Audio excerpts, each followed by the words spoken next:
A lot of people think that nonprofit grant funding decisions are kind of subjective. Like if your story is compelling enough or your mission sounds important enough, you'll get the grant. And I'm not saying that that doesn't happen sometimes, but keep in mind that a lot of funders, especially private or community foundations, could be reviewing dozens or even hundreds of applications at a time. So they need a way to compare all those applications fairly. That means that behind the scenes, they will often use a rubric. It's a scoring chart like you might have seen back in school when teachers were grading your papers that helps funders evaluate your grant application against each line of their specific criteria and then give it a numerical score. Now, a lot of times these scoring rubrics are private, which I think is unfortunate. I think more foundations should make them public for transparency. Maybe there are fears about people somehow gaming the system. I don't know. But the good news is there are a few public grant scoring rubric examples out there that I have found, and I'm going to walk you through two of them, two real grant scoring rubrics to give you a glimpse into exactly what funders are likely scoring you on. And also, I'll share a few tips on how to strengthen your application in each of those areas. Once you understand how your grant application is being evaluated, you start writing these applications in a completely different way. Let's take a look at this first rubric and talk through it together. Now, this one is a grant scoring rubric for a community foundation, and specifically its Fund for Women initiative. Now, I don't know if this is the case for this particular funder, but some community foundations will actually invite a group of volunteers from their city or an advisory board to score the grant applications as a group. So that's just something to keep in mind as you look at this. Sometimes it's not even the funder directly scoring you. It could even be a group of your peers. Now, the first thing I want to point out is their color-coded levels here. This is really showing you what they are thinking, how they are evaluating your application. So we've got blue, that means you've got an exceptional application. You've answered all of the questions fully. You're showing evidence of your any data that you cite, etc. Then you've got green, which is acceptable, yellow, which is marginal, and then red, which is an unacceptable application.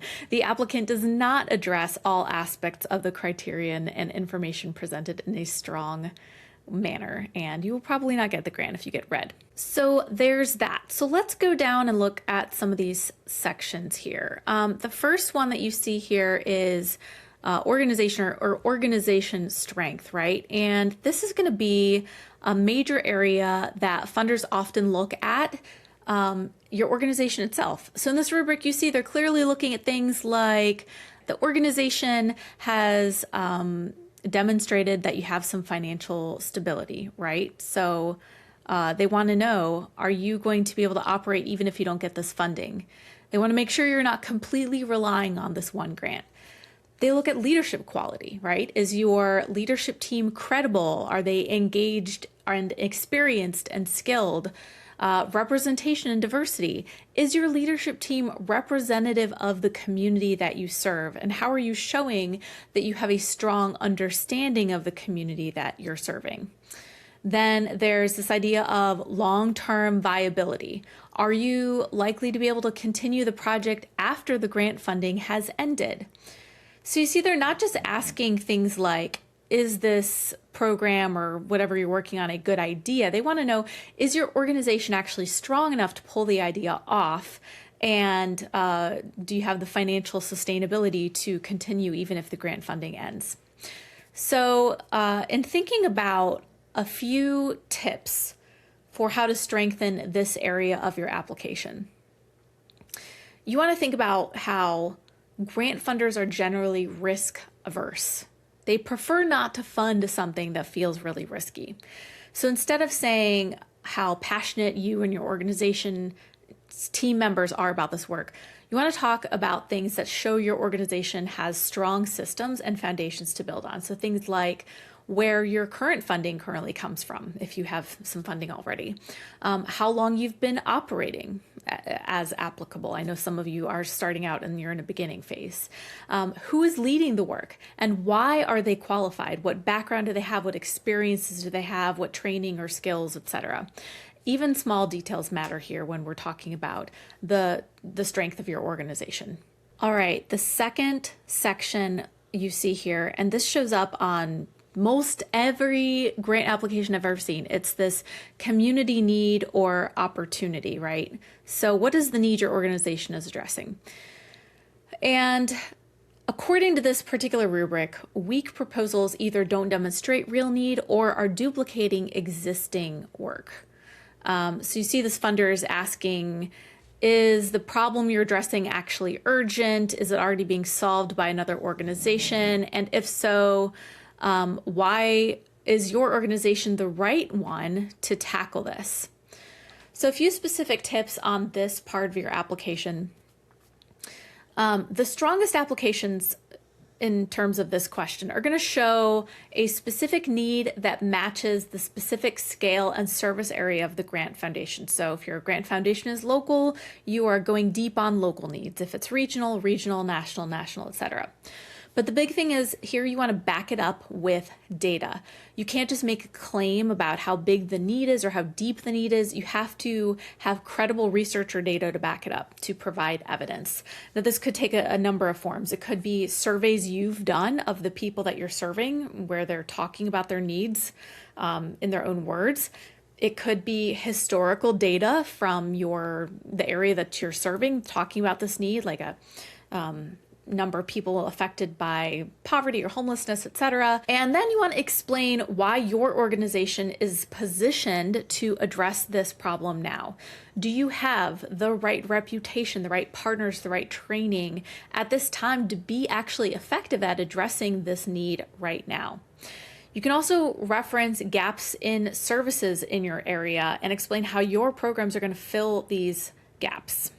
Now let's talk about this third area here, feasibility and impact, because even if you're really good at explaining how important and urgent the need that you're tackling is and how well positioned you are, you also have to explain how your programs and your activities are going to lead to that impact.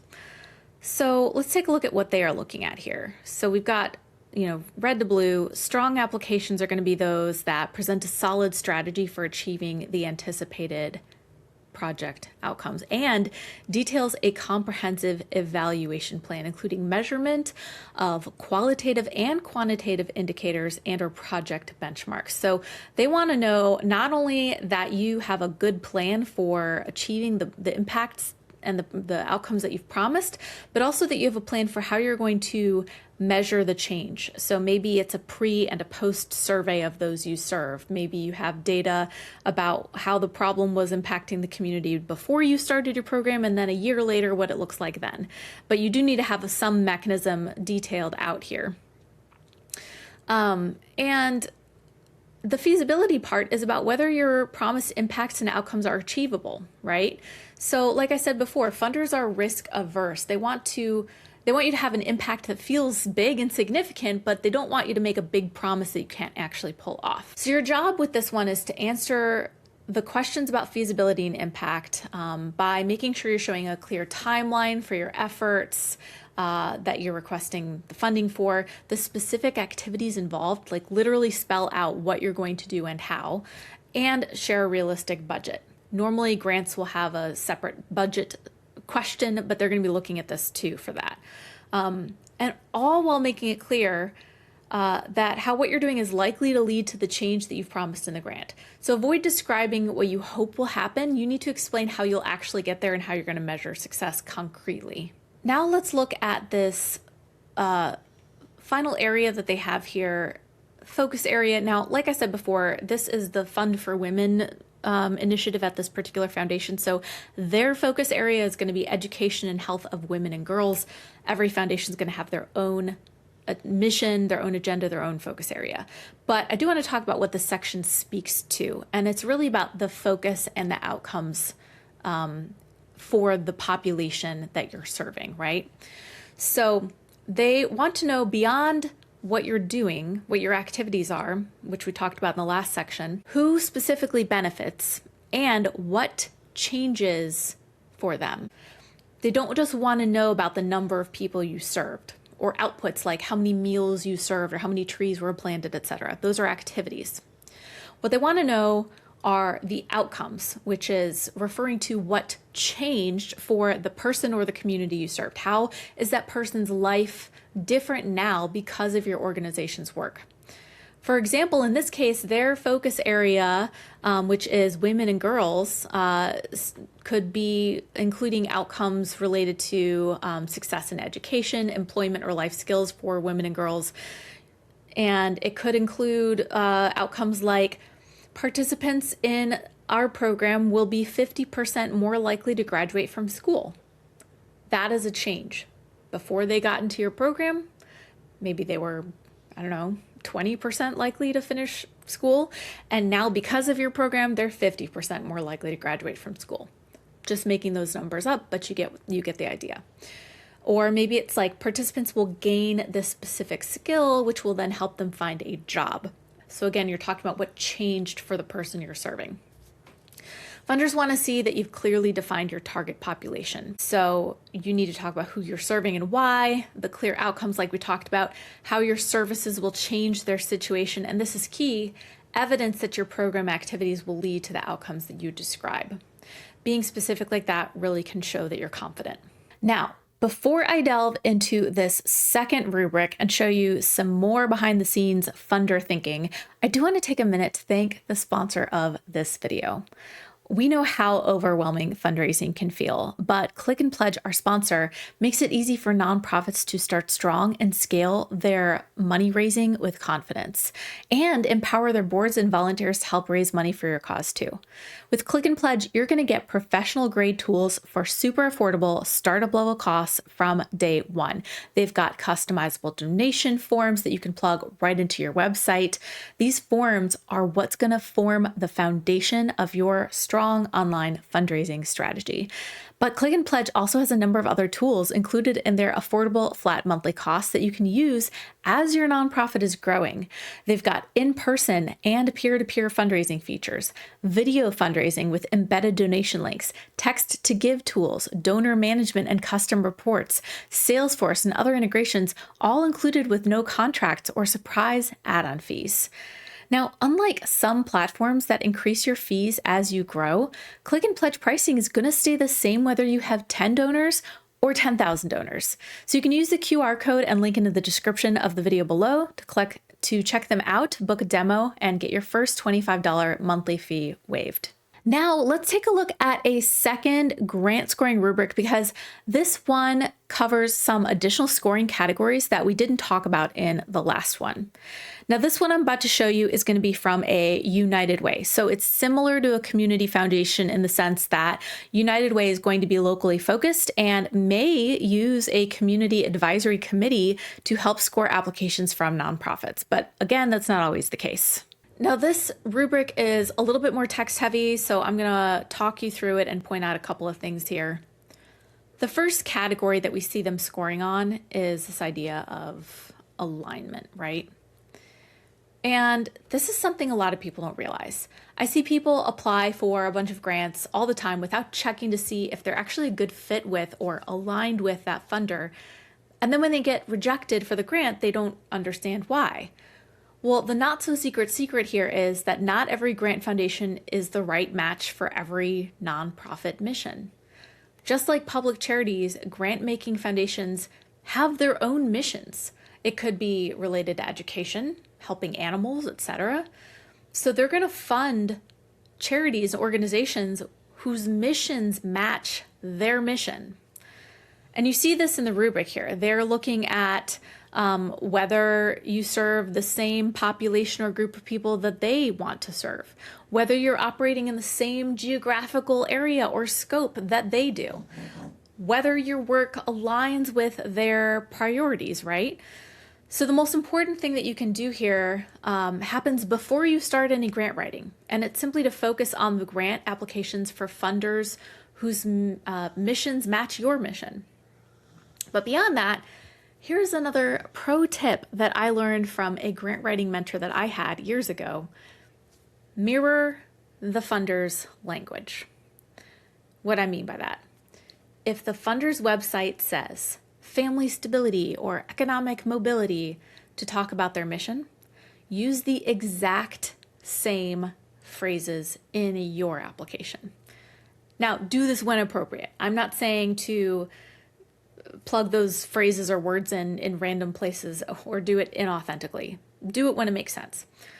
But doing this shows that you not only align with the funder, but you're showing how your mission directly connects to their goals and that you pay attention. Now, another criteria that they have in this rubric that I want to talk about, and it wasn't really in the other one, so it's interesting to highlight, is this idea of equity, right? And how they're thinking about that in terms of how well your programs are designed for the needs of the people or communities that you're serving. So this particular rubric goes fairly deep on this.